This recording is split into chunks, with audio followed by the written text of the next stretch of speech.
ازيكم؟ هقول لكم النهارده ازاي تعملوا شاورما الفراخ في وقت قصير وبتتبيله تجنن زي المحلات بالظبط. اللي هيدوقها مش هيصدق ان انتي عاملاها في البيت. وكمان هنعمل التوميه الكريميه الخطيره بدون بيض وباي مكون في البيت هتقدري تعمليها. يلا تابعوا معايا الفيديو للاخر وما تنسوش تعملوا الاشتراك في القناه ولايك وشير لو عجبكم الفيديو. اول حاجه عندي تتبيله الفراخ، تتبيله سهله وبسيطه جدا. انا عندي ميه بصل وعصير طماطم، كوبايه زبادي صغيره او يعني معلقتين زبادي كبار. انا التتبيله دي لنص كيلو فراخ او يعني نص كيلو بانيه. تقدروا تعملوا طبعا بصدور فراخ سليمه وتقطعوها او تجيبوها بانيه وتقطعوها شاورما. تقدروا تتبلوها قبلها بليله او انكم تجيبوا كميه وتتبلوها وتشيلوها في الفريزر وتطلعوها وقت الاستعمال. انا بعمل كده بصراحه. انا هنا هسخن بقى طاسه كويس جدا وانزل عليها بالزيت، وبعدين هحط الفراخ بتاعتي تاخد صدمه علشان ما تنزلش ميتها. لازم الطاسه تبقى سخنه وهقلبها كده زي ما انتم شايفين لحد ما تغير لونها. انا كده الفراخ بتاعتي متبله، مش هحتاج حاجه خالص. انا بس حطيت رشه بابريكا ورشه كاري عشان تعزز نكهه الشاورما. هقلب، وطبعا الطاسه بتاعتي سخنه.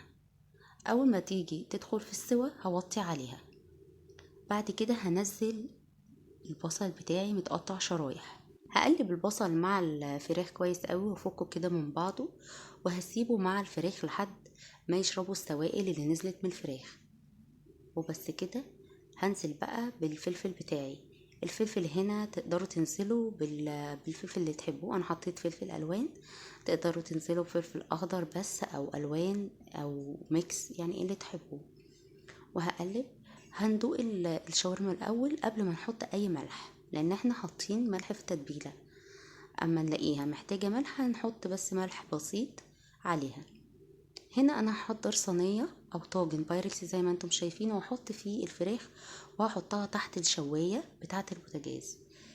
اول ما تحمر هطلعها واقلبها تاني واحطها تاني تحت الشوايه عشان اتاكد ان الفراخ كلها اتشوت وخدت الوش الاحمر وخدت ريحه وطعم الشوي زي بره بالظبط. هنا بقى هنعمل التوميه بتاعتنا، سهله جدا جدا. معلقتين كبار نشا، وهنزل عليهم باربع معالق كبار ميه وهدوبهم زي ما انتم شايفين. لما اتاكد ان النشا دابت هرفعهم على النار مع التقليب لحد ما القوام بتاعها يتماسك. هقفل عليها على طول وهسيبها تبرد. اول ما تبرد هبدأ اشتغل بيها. ما ينفعش اشتغل بيها وهي سخنة خالص. عندي هنا بقى كوباية لبن حطيت عليها معلقة خل. تقدروا بقى المكون ده تخلوا لبن بس او لبن وزبادي او تضيفوا مايونيز او زبادي ومايونيز او زبادي بس او مايونيز بس. تقدروا طبعا المكون اللي متاح عندكم تعملوا بيه التومية بكل سهولة. انا كان عندي لبن حطيت عليه الملح والفلفل الاسود وثلاث فصوص توم، بس هو التوم ما طلعش في التصوير. وهنزل بقى بربع كوباية زيت وانا بضربها في الخلاط كده، بنزل بيه سرسوب. لما الاقيها القوام بتاعها بقى تماسك معايا كده خلاص. لو لسه سايبه شويه بزود حبه زيت تاني. وبس كده التوميه بقت جاهزه، واحلى شاورما بقت جاهزه معايا بريحه خطيره ومشويه وتحفه احلى 100 مره من اللي بنجيبها بره. جربوها وقولوا لي ايه رايكم.